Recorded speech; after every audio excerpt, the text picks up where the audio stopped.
दोस्तों, तो पिछले वीडियो में हम वैदिक काल को करा रखे हैं, वैदिक संस्कृत को करा रखे हैं पिछले वीडियो में, जो कि क्लास नंबर 5 था और आज है क्लास नंबर 6। और आज के वीडियो में हम कराने वाले हैं महाजनपद काल को, जो कि 600 ईस्वी पूर्व से 300-2500 ईस्वी पूर्व तक का काल है।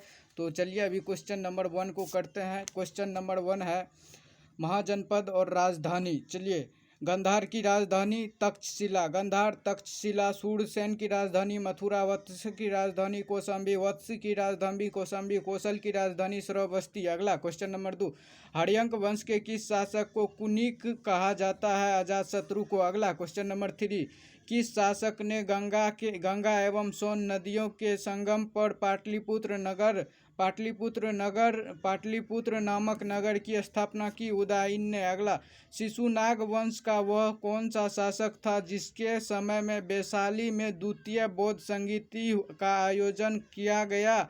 उसे काकवर्ण के नाम से भी जाना जाता है। कालाशोक। अगला, 323 ईस्वी पूर्व में सिकंदर महान की मृत्यु हुई बेलन घाटी में, बेबीलोन में। 323 ईस्वी पूर्व में सिकंदर महान की मृत्यु हुई बेबीलोन में। अगला क्वेश्चन नंबर 6, सिकंदर महान एवं पोरस या पुरु की सेनाओं ने निम्नलिखित में से किस नदी के आमने सामने वाले तट पर प्रव डाला हुआ था? झेलम के। सिकंदर महान एवं पोरस के किस नदी के आमने सामने? झेलम नदी के। अगला, किस प्रकार का मृत भांड पॉटरी भारत में द्वितीय नगरीकरण या शहरीकरण के प्रारंभ का प्रतीक माना जाता है? उत्तर, काले पॉलिशकृत बर्तन। अगला, पाली ग्रंथों में गांव के मुखिया को क्या कहा जाता था? भोजक या ग्राम भोजक। अगला क्वेश्चन नंबर 8 को देखते हैं। क्वेश्चन नंबर 8, उज्जैन का प्राचीन नाम था अवंतिका। अगला, नंद वंश का संस्थापक कौन था? महापदनंद नंद वंश का संस्थापक था। अगला क्वेश्चन नंबर 11, ग्रीक या यूनानी लेखक द्वारा किसे अग्रमीज या जनरल मीज कहा गया? धनानंद को। अगला, प्राचीन भारत में पहला विदेशी आक्रमण किसके द्वारा किया गया? ईरानियों द्वारा प्राचीन भारत में पहला विदेशी आक्रमण हुआ था। अगला, प्राचीन भारत में दूसरे विदेशी आक्रमण एवं पहला यूरोपीय आक्रमण किसके द्वारा किया गया? यूनानियों द्वारा। अगला, ईरान के हखमनी वंश के किस शासक ने भारतीय भूभाग को जीतने के बाद उसे फारस साम्राज्य का 20वां प्रांत बनाया? डेरियस या दार या बाहु प्रथम। अगला,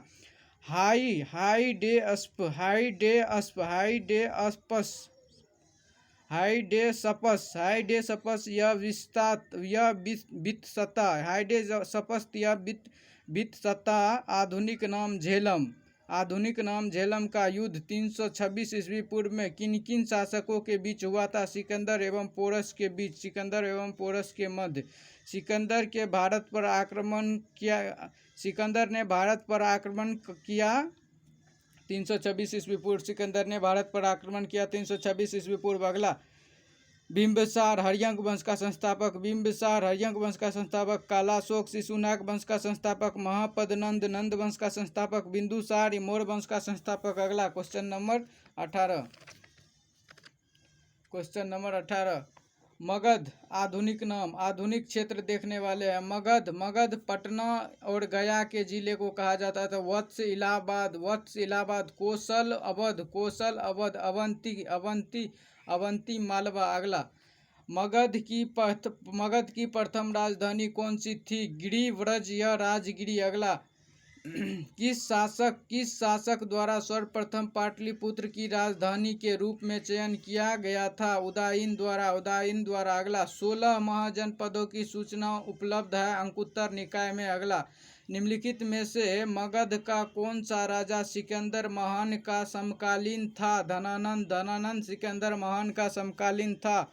अगला, प्रथम मगध साम्राज्य का उत्कर्ष किस सदी में हुआ? 6ठी सदी ईसा पूर्व में। प्रथम मगध साम्राज्य का उत्कर्ष किस सदी में हुआ? 6ठी सदी ईसा पूर्व में। अगला, सिकंदर की भारत में सफलता के निम्न कारण थे। उसके भारत में तब कोई केंद्र सत्ता नहीं था। उसकी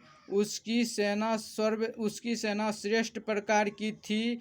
उसे देशद्रोही भारतीय शासकों का सहयोग मिला। वह एक अच्छा प्रशासक था। 1 2 3 4 सही होगा चारों। अगला क्वेश्चन नंबर 25, राजा और राज को देखने वाले हैं। प्रोधोत अवंती के राजा, उदयीन वत्स के राजा प्रेंसोजीत कौशल, अजातशत्रु मगध। अगला क्वेश्चन नंबर 26, अभिलेख साक्ष्य से प्रकट होता है कि नंद राजा के आदेश से नहर खोदी गई थी। कलिंग में अभिलेख साक्ष्य से प्रकट होता है कि नंद राजा के आदेश से नहर खोदी गई थी। कहाँ? कलिंग में। नहर कहाँ खोदी गई थी? कलिंग में। अगला क्वेश्चन नंबर 27, पहला ईरानी शासक जिसने भारत के कुछ भाग को अपने अधीन किया था, कौन था? डेरियस। अगला, मगध के राजा अजातशत्रु का सदैव किस गणराज्य के साथ युद्ध रहा? वज्जीसंध या वैशाली के। अगला, वज्जीसंध के विरुद्ध मगध राज्य के किस शासक ने प्रथम बार रथ मूसल, एक ऐसा रथ जिसमें गदा जैसे हथियार जुड़ा था, उसे रथ मूसल कहते हैं, तथा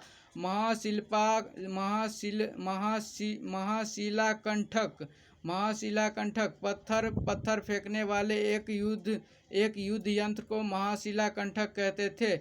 नामक गुप्त हथियारों का प्रयोग किया था अजातशत्रु ने। फिर से देखते हैं, वज्जीसंध के विरुद्ध मगध राज्य के किस शासक ने प्रथम बार रथ मूसल महाशिलाकंठक नामक गुप्त हथियारों का प्रयोग किया था? अजातशत्रु। अगला, नंद वंश का अंतिम सम्राट कौन था? धनानंद। अगला, भारत में सिक्कों या मुद्रा का प्रचलन कब हुआ? 600 ईस्वी पूर्व। अगला, निम्नलिखित राजाओं पर विचार कीजिए। सबसे पहले निम्नलिखित राजाओं पर विचार कीजिए, इनमें से कौन बौद्ध के समकालीन थे? अजातशत्रु और प्रेंसेजीत बौद्ध के समकालीन थे। अगला, 6ठी सदी ईसा पूर्व के दौरान बड़े राज्यों के उदय का मुख्य कारण क्या था?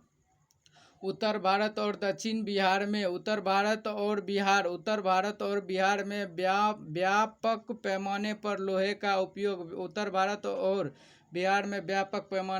का उपयोग। अगला 34 क्वेश्चन नंबर, मगध सम्राट बिंबिसार ने अपने राजवेद जीवक को किस राज्य के राजा की चिकित्सक के लिए भेजा? अवंती के। अगला 35, किस शासक ने अवंती को जीतकर मगध का हिस्सा बना दिया? शिशुनाग ने। किस शासक ने अवंती को जीतकर मगध का हिस्सा बना दिया? अवंती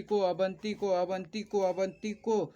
अगला, किस मगध सम्राट ने अंक का विलय अपने राज्य में कर लिया? बिंबिसार ने। किस मगध सम्राट ने अंक का विलय अपने राज्य में कर लिया? बिंबिसार ने। अगला, शिशुनाग के किस राज्य का विलय मगध साम्राज्य में नहीं हुआ? काशी का विलय मगध साम्राज्य में नहीं हुआ, जो कि शिशुनाग का था। फिर से, शिशुनाग ने किस राज्य का विलय मगध साम्राज्य में नहीं किया? काशी का। अगला, काशी और लिच्छवी का विलय मगध साम्राज्य में किसने किया? अजातशत्रु ने। शिशुनाग ने नहीं किया, फिर अजातशत्रु ने किया।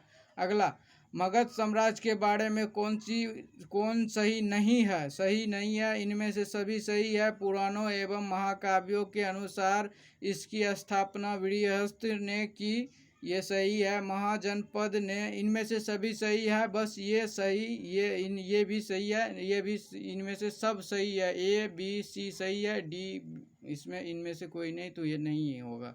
अगला क्वेश्चन नंबर 40, सिकंदर के आक्रमण के समय उत्तर भारत पर निम्नलिखित राजवंशों में से किस एक का शासन था? नंद वंश का। ऊपर वाले को फिर से देखते हैं।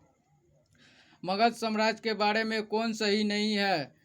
मगध साम्राज्य के बारे में यहाँ पे सही नहीं है को काट देते हैं, सही नहीं है इसको काट दिए। अभी देखते हैं मगध साम्राज्य के बारे में कौन सही है।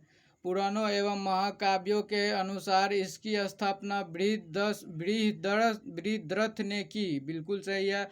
महापदनंद ने इसे सर्वाधिक विस्तार प्रदान किया तथा सर्व क्षत्रियों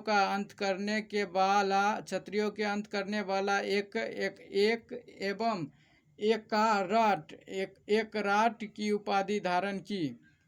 महापदनंद ने कौन सी उपाधि धारण की? एक राट की। अगला, गिरिब्रज या राजगिरी, पाटलिपुत्र एवं वैशाली क्रमशः इसकी राजधानियां बनी। इसकी राजधानियां कौन सी बनी? मगध की राजधानियां कौन कौन सी थी? गिरिब्रज, राजगिरी, पाटलिपुत्र एवं वैशाली मगध की राजधानियां बनी। इनमें से सभी सही है, इनमें से कोई सही नहीं, इनमें से सभी सही है। ए, बी और सी सही है। यहाँ पे क्वेश्चन है इनमें से कौन सही नहीं है, तो इसमें से मारेंगे ये, इनमें से कोई नहीं है, सब सही है, बस इसमें ऑप्शन ही नहीं है कोई। अगला, सिकंदर के आक्रमण के समय उत्तर भारत पर निम्नलिखित राजवंशों में से किस एक का शासन था? नंद वंश का। अगला, निम्नलिखित में से कौन सा एक ईसा पूर्व 6ठी सदी में प्रारंभ में भारत का सर्वाधिक शक्तिशाली नगर था? मगध। अगला, क्वेश्चन नंबर 42 को देखते हैं। क्वेश्चन नंबर 42 में है, निम्नलिखित में से कौन से भारत पर ईरानी आक्रमण से प्रभाव के रूप में माना जाता है? फिर से, निम्नलिखित में से कौन से भारत पर ईरानी आक्रमण के प्रभाव के रूप में माना जाता है? खरोष्टी लिपि का प्रचार, अभिलेख उत्कीर्ण करने की कला का प्रचार, ईरानियों की छत्र प्रणाली का प्रचार, घंटा आकार के गुम्बज की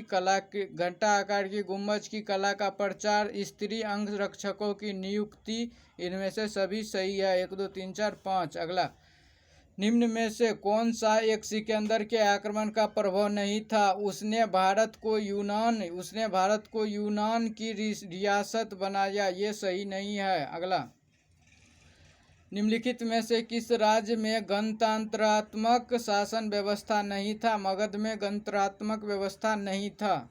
अगला, निम्नलिखित में से किसे सैन्य नियमित और अस्थायी सेना रखने वाला कहा जाता है? बिंबिसार को अस्थायी सेना रखने वाला कहा जाता है, सैन्य। अगला, क्वेश्चन नंबर 46, निम्नलिखित में से किसे उग्रसेन भयानक सेना का स्वामी कहा जाता है? महापदनंद को भयानक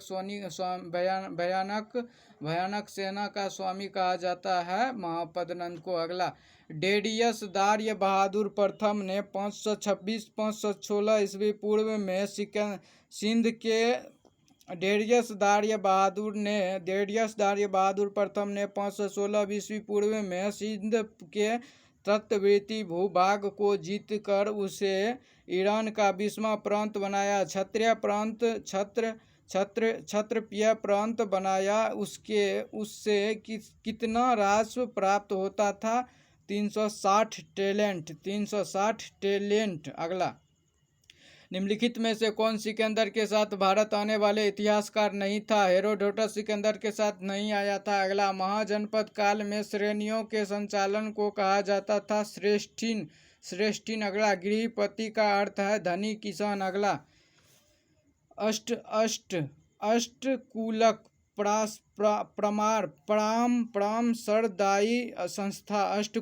परामर्शदायी संस्था, महामात्र उच्च कोटि के अधिकारी।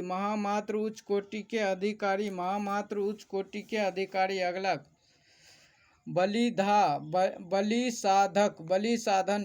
बलिसाधक किसानों से कर वसूलने वाला अधिकारी बलिसाधक कहलाता था। सोलिकक शुल्काध्यक्ष शिल्पियों और व्यापारियों से शुल्क या चुकी हुई वसूलने वाला अधिकारी को सोलिकक या शुल्काध्यक्ष कहा जाता था। अगला, मगध के किस प्रारंभिक शासक ने राज्यारोहण के लिए अपने पिता की हत्या की एवं इसी कारणवश अपने पुत्र द्वारा मारा गया? अजातशत्रु ने बिंबिसार अपने पिता की हत्या की और अजातशत्रु फिर अपने पुत्र उदयन से मारा गया। अगला, विश्व का पहला गणतंत्र वैशाली में विश्व का पहला गणतंत्र वैशाली में किसके द्वारा स्थापित किया गया था? लिच्छवी के द्वारा। विश्व का पहला गणतंत्र वैशाली में किसके द्वारा स्थापित किया गया था? लिच्छवी के द्वारा। अगला, क्वेश्चन नंबर 54, कुरु इंद्रप्रस्थ